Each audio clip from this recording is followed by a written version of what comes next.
Assalamualaikum warahmatullahi wabarakatuh. Perkenalkan, nama saya Mariska.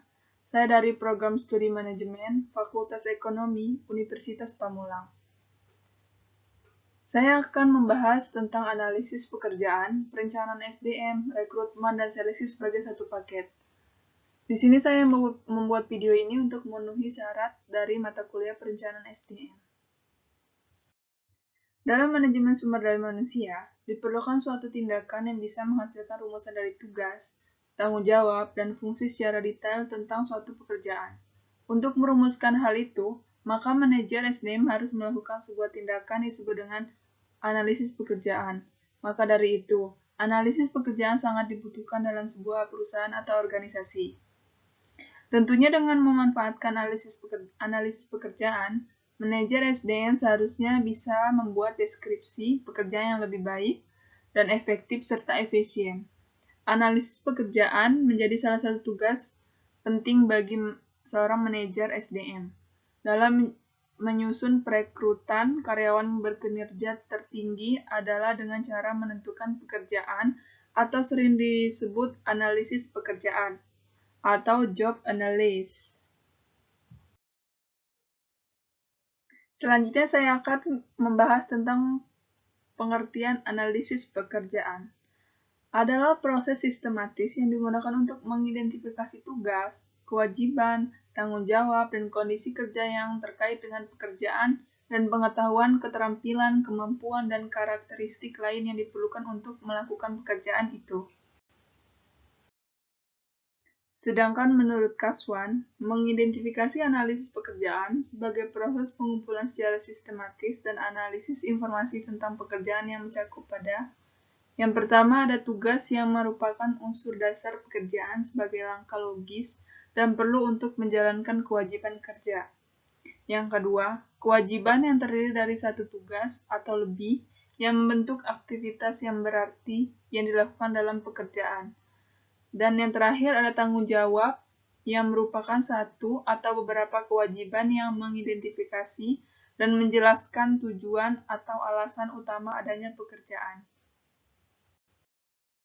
Adapun manfaat dari analisis pekerjaan, menurut Hasibuan, manfaat yang diperoleh dari analisis pekerjaan adalah memberikan informasi tentang aktivitas pekerjaan, standar pekerjaan, konteks pekerjaan, persyaratan personalia, perilaku manusia, dan alat-alat yang akan digunakan. Analisis pekerjaan memiliki manfaat dalam suatu organisasi, termasuk menetapkan dasar struktur gaji yang wajar, kajian tantangan lingkungan yang mempengaruhi pekerjaan pribadi, merencanakan kebutuhan sumber daya manusia di masa depan, menentukan kebutuhan pelatihan karyawan baru dan lama, mengatur pekerjaan karyawan sesuai dengan keahlian mereka, mengembangkan standar kinerja kerja, analisis elemen untuk membentuk posisi organisasi, dan yang terakhir mendesain ulang pekerjaan untuk memperbaiki metode staf, mengurangi kesalahan, menghilangkan masalah yang tidak perlu, dan meningkatkan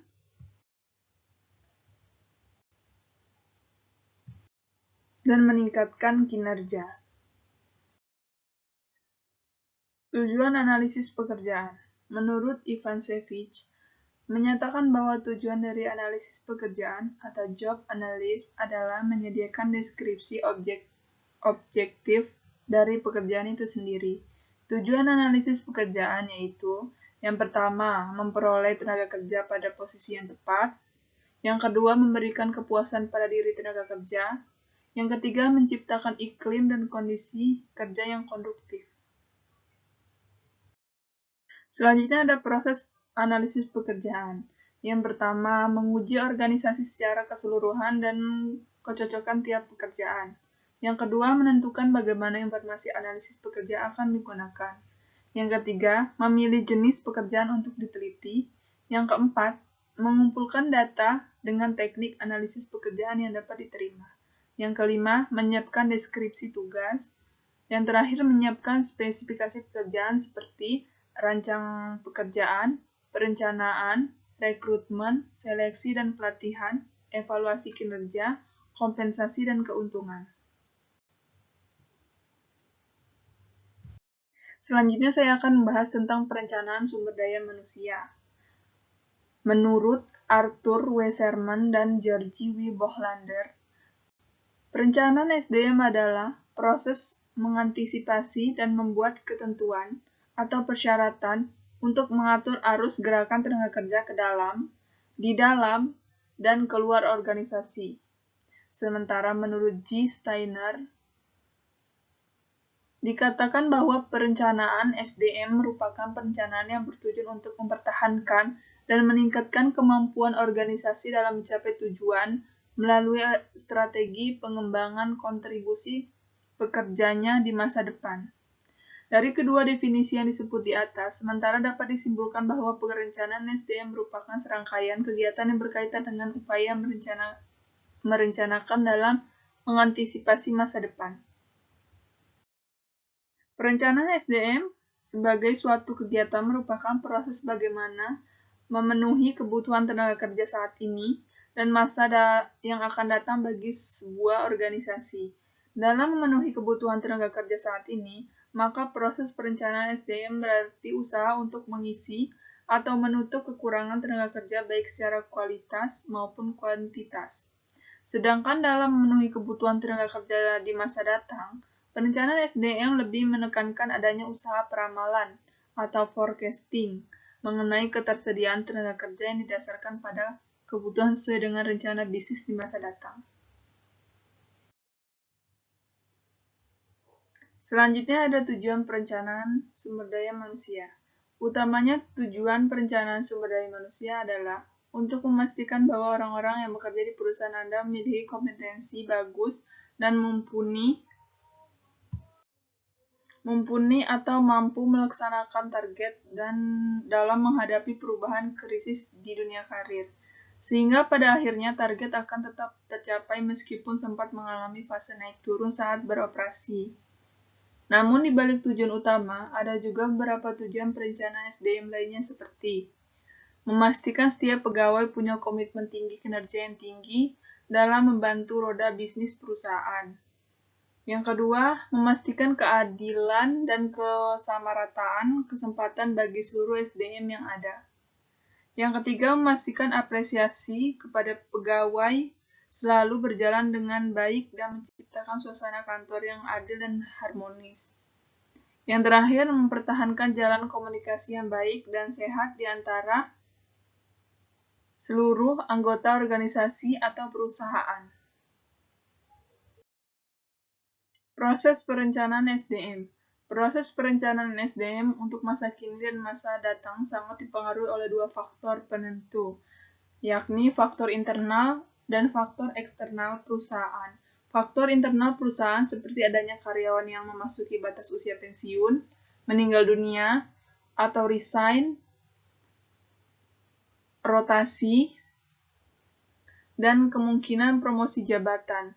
Sedangkan faktor eksternal antara lain ketatnya persaingan bisnis, cepatnya perkembangan teknologi, dan tingkat ketergantungan antara satu perusahaan dengan perusahaan lain, serta ketergantungan antara suatu negara dengan negara lain. Selanjutnya saya akan membahas pengertian rekrutmen dan seleksi.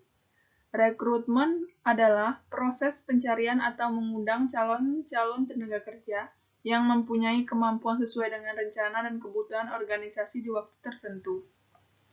Sedangkan seleksi adalah proses pemilihan orang-orang yang memiliki kualifikasi-kualifikasi yang dibutuhkan untuk mengisi lowongan pekerjaan di sebuah organisasi.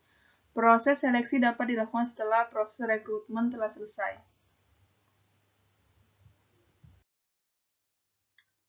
Adapun tujuan dan proses rekrutmen dan seleksi. Rekrutmen bertujuan menerima pelamar sebanyak-banyaknya sesuai dengan kualifikasi kebutuhan perusahaan dari berbagai sumber, sehingga memungkinkan akan terjaring calon karyawan dengan kualitas tertinggi dari yang terbaik. Proses rekrutmen merupakan tahapan-tahapan yang dibuat oleh perusahaan untuk mendapatkan SDM atau karyawan baru yang diinginkan dan diperlukan. Tahapan tersebut pada umumnya meliputi penyusunan strategi untuk merekrut, pencarian pelamar-pelamar kerja, penyaringan atau penyisihan pelamar-pelamar kerja yang tidak cocok atau pembuatan kumpulan pelamar. Sedangkan proses seleksi adalah langkah-langkah yang harus dilalui oleh para pelamar sampai akhirnya memperoleh keputusan ia diterima atau ditolak sebagai karyawan baru. Proses tersebut pada umumnya meliputi evaluasi persyaratan, testing, wawancara, ujian fisik. Dalam proses seleksi itu dipakai berbagai macam jenis dalam mengevaluasi persyaratan dan terutama untuk testing.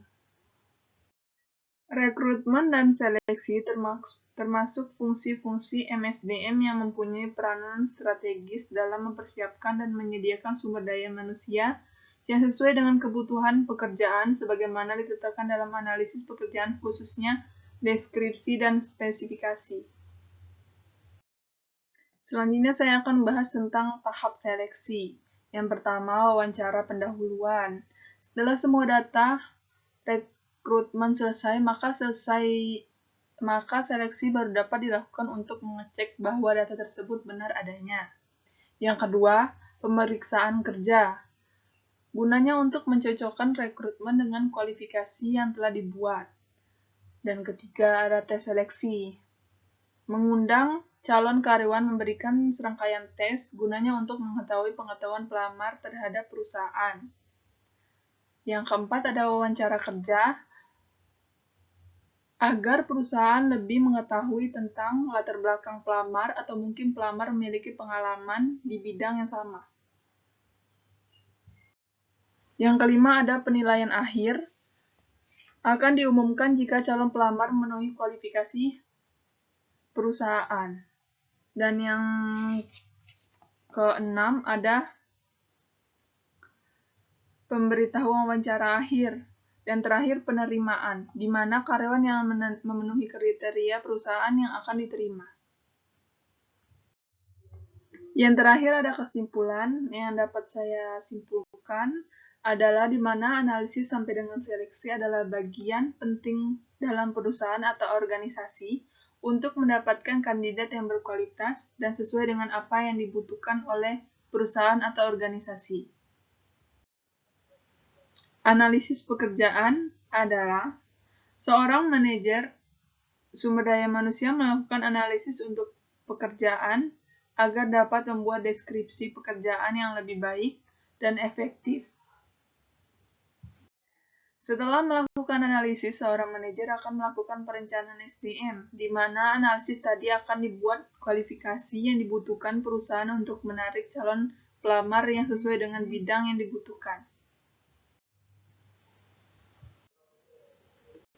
Setelah melakukan perencanaan, akan dilakukannya rekrutmen, di mana perusahaan menyebarkan info lowongan pekerjaan baik di media sosial ataupun platform lainnya.